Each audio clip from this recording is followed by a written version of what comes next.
Brendan Burns. Thank you, Mr Chairman, and I take your comments in the spirit intended. Can I first just say, however, that the Minister talked about a spirit of openness attached to this legislation, and here we are considering a supplementary order paper which is bigger than the primary bill, which the Select Committee spent considerable time discussing.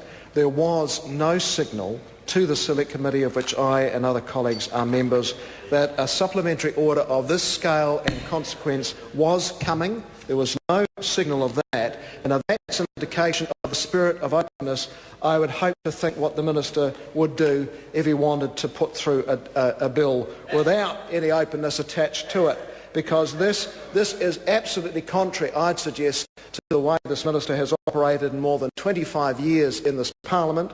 He's been a man who's been known as being Mr Common Sense. This is not common sense. This is an SOP bigger than the original bill.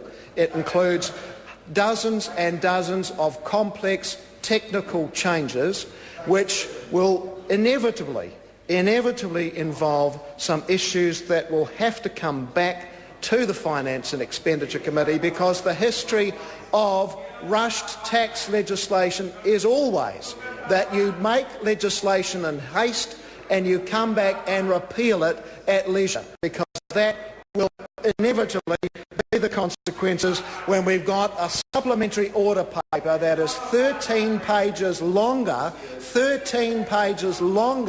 than the original bill referred to the Select Committee in August, which we've given patient consideration to, which we as a party supported and worked in the Select Committee to see it through, and without any reference to the Select Committee, any indication to us, out of nowhere comes this, in the supposed spirit of openness, a supplementary order paper that's bigger than the original bill that we were sent to consider in the first place. Can I just also refer to the fact that the supplementary order paper tabled in the name of my colleague Stuart Nash, which refers to taking GST, zero rating GST of fresh fruit and vegetables, and noting that there is that's a SOP which would go some way to taking some of the impacts of the most recent increase in GST off those hard-hit New Zealanders. Retired New Zealanders, about 1 and 2 and more of whom are already saying they are worse off as a result of the GST changes and tax changes that were introduced in October, worse off as a result of those changes. So zero rating the GST on fresh fruit and vegetables would be a very great assistance. And I know also that we have had food inflation in the year to date of around 8%. 8% food inflation. That's why New Zealanders are saying they are no better off as a result of the increase in GST. So zero rating fresh fruit and vegetables, a very sound policy initiated by the Labor Party, would go some way to taking that pressure off. And I would also note that the projections for food inflation next year are even higher than this year's 8% increase. I think they're nudging into double figures. My colleague Stuart Nash will confirm that for me. Double figure food inflation of next year. So that's why I very strongly support this SOP in the name of Stuart Nash to take that off fresh fruit and vegetables. And I did just note last night on television the Minister of Health, Tony Ryle, in a typically florid tie and shirt combination, was at a supermarket. One of the supermarket chains is introducing a healthy food regime, and the Minister was there for the photo opportunity. And of course that's the same Minister, the very same Minister, who's allowed unhealthy food and Coca-Cola back into the tuck shops, so the kids are now able to eat pies and sweets and drink Coca-Cola by the litre. He also did cut the Healthy Food in Schools program as well, but he wants to be associated with a program promoted by one of the major supermarket chains to try and offset some of the damage that he's done in terms of healthy eating for kids. So I'd hope the Minister for Health will come down here and support this SOP in the name of my colleague Stuart Nash, which would zero rate GST for fresh fruit and vegetables, and that's a very sensible initiative with a whole range of health benefits, for children. Can we just look more broadly at the SOP introduced by the Minister, which does relate to various parts clauses of the part we are discussing, Mr. Chair. The SOP does relate to parts, I think, 10 and 19, if my memory serves me right, in terms of zero rating. And also note that we support the idea of some changes across zero rating. We supported the original bill in terms of zero rating land transactions. That was sensible. But, our support has been lost because of the way this SOP has been introduced. The SOP goes on into other clauses around working for families and changes there. I'd note that we have some suspicion, I'd have to say, in respect of some of the government statements on that.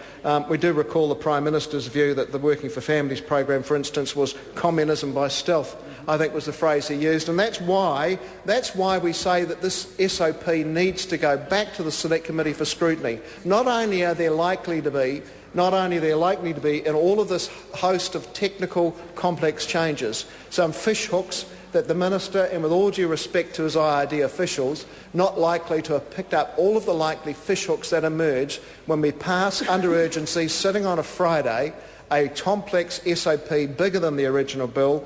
But more importantly, we want to make sure that we get it right. Working for families is a very important component. It's one of the wonderful policies that were implemented by the Labor government.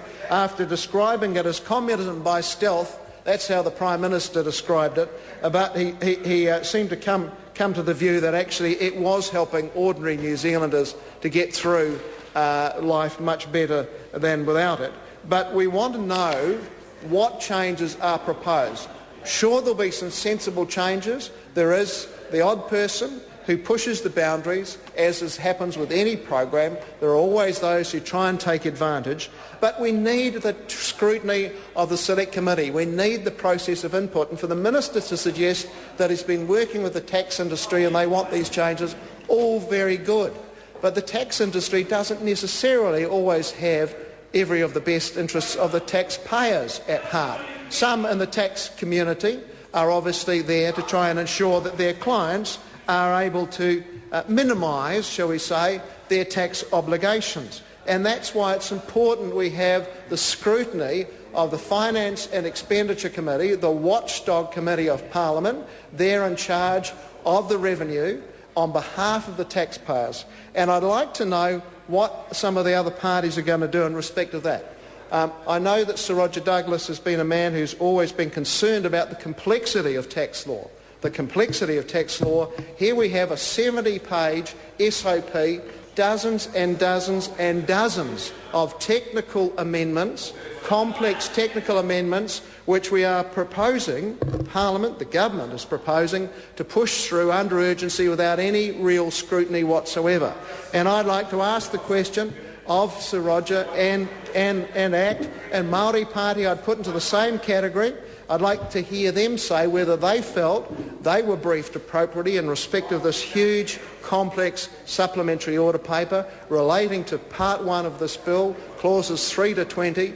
I'd like to know whether they felt they were given the appropriate briefing, whether they knew that a 70-page SOP was coming, whether they are comfortable with the fact that the Parliament, under urgency, on a Friday, is going to push through this complex technical bill without any real scrutiny, without any reference to the Finance and Expenditure Committee, without any capacity for tax practitioners, for ordinary members of the public, for academics and others to come and take part in the usual sort of scrutiny that has been a hallmark, I have to say, of this minister. And you've got to ask the question, what on earth is going on when we have this push through in most unusual fashion for this minister, who I'd have to say across two different governments that he's been in coalition with, he's been exemplary in the way that he's put tax legislation through. Until today, he's been exemplary in the way he's acted, and we have to ask what is behind it. Because so often, as we know, there can be issues behind, and we want to know why we're wanting to push this through. And I'd like to ask not just the Minister to respond to that, but I really hope that the ACT and Māori parties will take a call. I'm sure our colleagues, the Greens, will take a view. But I'd like to know, did they feel, because the Minister has asserted, and we have rejected his assertion, that there was a signal, that the FEC was consulted, that there was a briefing available on these issues? We didn't get that. and I'd like to know if other members of the FEC